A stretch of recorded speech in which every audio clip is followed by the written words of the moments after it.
السلام علیکم ورحمۃ اللہ وبرکاتہ۔ بسم اللہ الرحمن الرحیم۔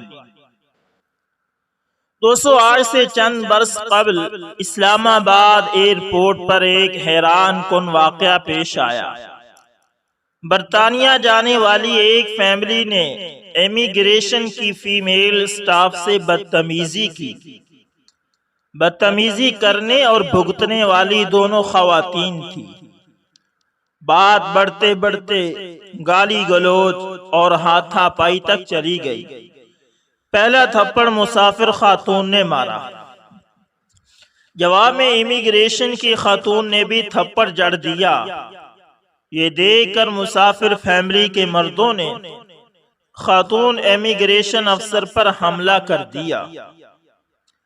ایئرپورٹ کا سٹاف آگے بڑھا اور اپنی کولیگ پر حملہ آوروں کو پھینٹا لگا دیا۔ معاملہ ذرا ٹھنڈا ہوا تو دونوں طرف سے یہ اعتراض کیا جا رہا تھا، ہماری خاتون پر ہاتھ اٹھایا گیا۔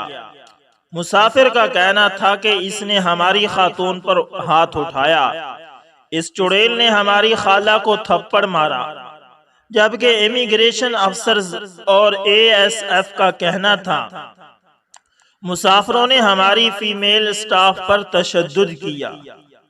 یہ دونوں درست کہہ رہے تھے، ایشو صرف اتنا تھا کہ دونوں کا زاویہ نظر مختلف تھا۔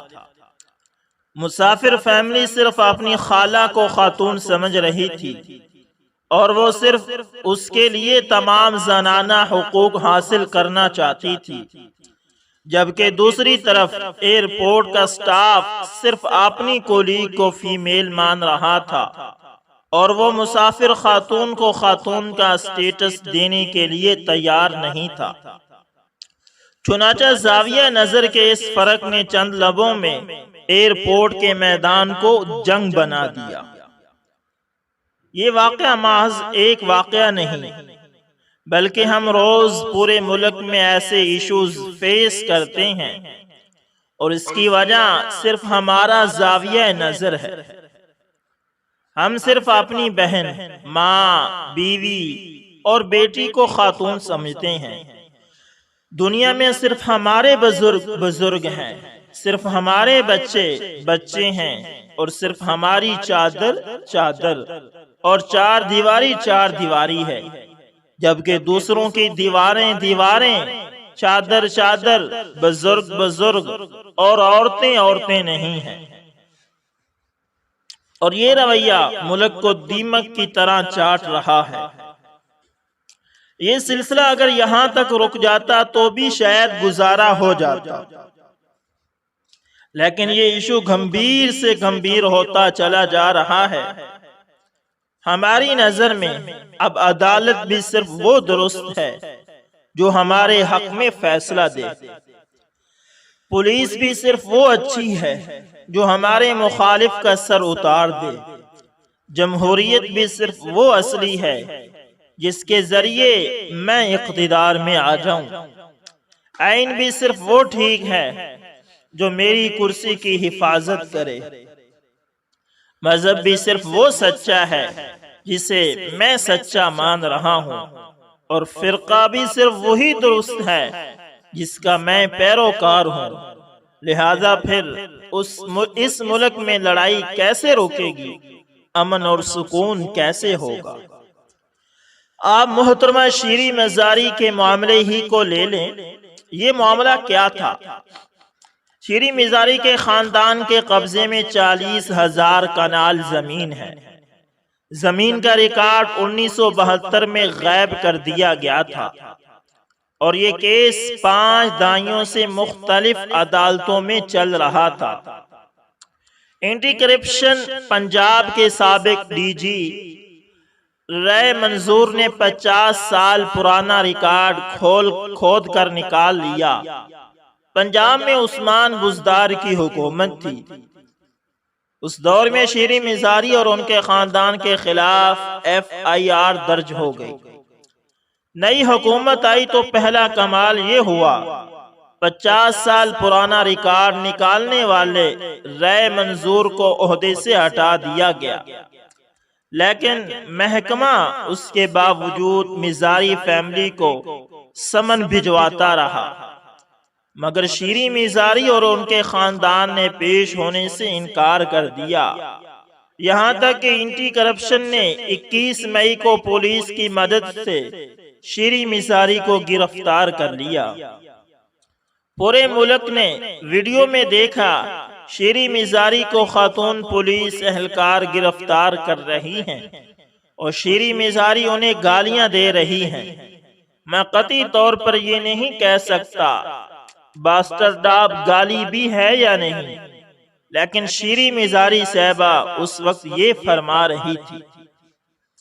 بہرحال گرفتاری کے بعد ملک میں کوحرام برپا ہو گیا اور وزیر اعلیٰ حمزہ شہباز نے بھی خاتون کے ساتھ ناروا سلوک کا نوٹس لے لیا۔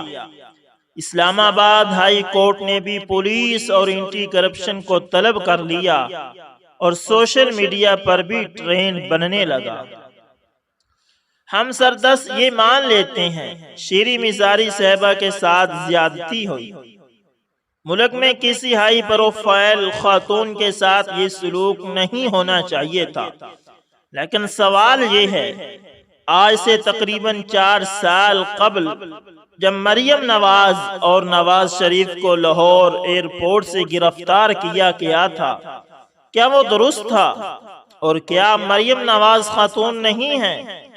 شیریں میزاری صاحبہ کو تو تمام زنانہ حقوق مل گئے، لیکن مریم نواز عدالت اور جیل دونوں جگہوں پر قانونی زنانہ حقوق سے محروم رہی۔ مرد اہلکار ان کے سیل کے نگرانی کرتے تھے اور ان کے کمرے میں کیمرے بھی لگے ہوئے تھے۔ دوسرا، میاں نواز شریف اور مریم نواز کو لاہور سے گرفتار کیا گیا تھا اور پنجاب نون لیگ کا گڑھ ہے۔ اگر یہ دونوں اس وقت گرفتاری نہ دیتے اور شیریں میزاری کی طرح مزاحمت کرتے تو کیا انہیں گرفتار کیا جا سکتا تھا؟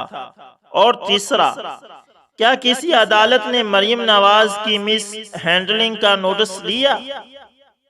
اگر نہیں لیا تو کیوں نہیں لیا؟ کیا یہ خاتون نہیں ہے؟ آپ کو 11 اگست 2020 کا دن بھی یاد ہوگا۔ اس دن نیب لاہور نے مریم نواز کو طلب کیا تھا اور نون لیگ کے کارکنوں نے نیب لاہور کا محاصرہ کر لیا تھا۔ مجھ سمیت پورے میڈیا نے نون لیگ کی مذمت کی تھی۔ ہم سب کا کہنا تھا اداروں کا احترام ہونا چاہیے۔ ریاست مدینہ میں اگر حضرت عمر فاروق رضی اللہ تعالی عنہ سے کرتے کا حساب مانگا جا سکتا ہے تو شریف فیملی کو کیوں طلب نہیں کیا جا سکتا؟ لیکن آج جب شیریں میزاری نے گرفتاری پر مزاحمت کی تو کسی طرف سے اداروں کے احترام کی آواز نہیں اٹھی۔ آج کسی نے نہیں کہا قانون کی نظر میں سب کو برابر ہونا چاہیے، اور آج کسی کو بھی ریاست مدینہ یاد نہیں آئی۔ کیوں؟ سپریم کورٹ آف پاکستان نے 19 مئی 2022 کو ایک تاریخی حکم جاری کیا۔ اس تاریخی حکم سے قبل چیف جسٹس آف پاکستان نے اپنے ایک کولیگ جج کے خط کی روشنی میں سوموٹو نوٹس لیا۔ اگلے دن اٹارنی جنرل کو طلب کیا اور مختصر سماعت کے بعد حکم جاری کر دیا۔ ہائی پروفائل کیسز کی تفتیش اور قانونی ٹیم تبدیل نہیں کی جائے گی۔ نیب اور ایف آئی اے کو وزیر اعظم شہباز شریف اور وزیر اعلیٰ حمزہ شہباز کے مقدمات اور تفتیش جاری رکھنے کا حکم بھی دے دیا گیا۔ یہ فیصلہ تاریخی بھی ہے اور ٹھوس بھی۔ بے شک حکومتیں بدلنے سے ملک میں قانون نہیں بدلنا چاہیے۔ یہ کیا بات ہوئی؟ پولیس فروری تک شیخ رشید کے حکم پر اپوزیشن کو ڈنڈے مارتی رہی، اور یہ 2 ماہ بعد رانا ثناء اللہ کی ہدایت پر عمران خان کے لیے ڈنڈے تیار کرنے لگے۔ کیوں؟ احتجاج اگر حق ہے تو یہ حق سب کو ملنا چاہیے، اور نہیں تو پھر سب کو محروم ہونا چاہیے۔ عہدے تبدیل ہونے سے ریاست کا نظریہ کیسے بدل سکتا ہے اور حکومتیں تبدیل ہونے سے تفتیش اور پروسیکیوشن کیسے تبدیل ہو سکتی ہے۔ لہذا سپریم کورٹ کا فیصلہ مقدم بھی تھا اور بر وقت بھی، لیکن سوال یہ ہے کیا صرف شریف فیملی کے مقدمات ہی ہائی پروفائل ہیں اور شیریں مزاری کا کیس لو پروفائل ہے، اور کیا اینٹی کرپشن کا محکمہ FIA اور نیب کی طرح ریاستی ادارہ نہیں؟ اور اگر یہ بھی ریاستی ادارہ ہے اور شیریں مزاری کا کیس بھی ہائی پروفائل ہے تو پھر اس کیس کی تفتیش شروع ہوتے ہی DG اینٹی کرپشن رائے منظور اور کیس کے دوسرے تفتیش کاروں کو کیوں بدل دیا گیا؟ کیا یہ ٹرانسفر درست تھی؟ اور اگر رائے منظور شیریں مزاری کیس پر ہاتھ نہ ڈالتا، یہ 50 سال پرانا ریکارڈ نہ نکالتا، تو کیا پھر اس کا ٹرانسفر ہو جاتا؟ یہ افسر اس عہدے پر صرف 75 دن قائم رہا، جبکہ عہدے کی مدت 3 سال ہے۔ کیا کسی نے وزیر اعلیٰ پنجاب کو بلا کر اس تبادلے کی وجوہات پوچھیں؟ اور کیا اس کا مطلب یہ نہ لیا جائے ہمارے ملک میں خواتین کی طرح ہائی پروفائل کیس بھی اپنے ہوتے ہیں، بالکل نیوٹرل کی طرح؟ آپ اگر حکومت میں ہیں تو نیوٹرل جانور ہوتے ہیں، اور آپ اگر حکومت سے نکل گئے تو پھر نیوٹرل کو نیوٹرل رہنا چاہیے۔ لہذا آپ اب نیوٹرل ہی رہیں، یعنی جانور بن جائیں۔ کیا یہ کمال نہیں؟ ہمیں آج یہ ماننا ہوگا یہ ملک تقسیم در تقسیم کا شکار ہے، اور ہر تقسیم خود کو مکمل اور درست سمجھ رہی ہے۔ PTI کی نظر میں مریم نواز خاتون نہیں ہے، اور نون لیگ شیریں مزاری کو عورت ماننے کے لیے تیار نہیں۔ نون لیگ 2 ماہ پہلے تک اسٹیبلشڈ سے نیوٹرل ہونے کا مطالبہ کر رہی تھی، اور آج یہ پیٹرول کی قیمت بڑھانے کا فیصلہ بھی نیشنل سیکورٹی کمیٹی میں کرنا چاہتی ہے۔ ہائی پروفائل کیسز بھی صرف وہی ہیں جن پر شریف فیملی کا ٹھپا لگا ہوا۔ احتجاج کا حق بھی صرف اس وقت ہے جب ہم اپوزیشن میں ہیں۔ ہم اگر حکومت میں آ گئے تو پھر ملک میں کوئی شخص احتجاج نہیں کر سکتا۔ جمہوریت بھی صرف اس وقت تک جمہوریت ہے جب تک میں کرسی پر ہوں۔ آئین بھی صرف اس وقت تک آئین ہوگا جب تک یہ میرے عہدے اور انا کی حفاظت کرتا رہے گا، اور عدالتیں بھی صرف اس وقت تک عدالتیں رہیں گی جب تک یہ میرے لیے کھلتی رہیں گی۔ یہ اگر ایک بار کسی اور کے لیے کھل گئی تو پھر جج اور عدالتیں نہیں ہیں۔ لہذا آپ پھر دل پر ہاتھ رکھ کر بتائیے یہ ملک اس طرح چل سکے گا؟ کیا ہم ان حالات میں آگے بڑھ سکیں گے؟ تو دوستو، یہ کالم تھا جاوید چودھری صاحب کا، جنہوں نے بالکل نیوٹرل ہو کر ہمارے پاکستان کا ایک نقشہ کھینچا ہے۔ ہمیں ان گزارشات پر اور ان سفارشات پر توجہ کرنی چاہیے۔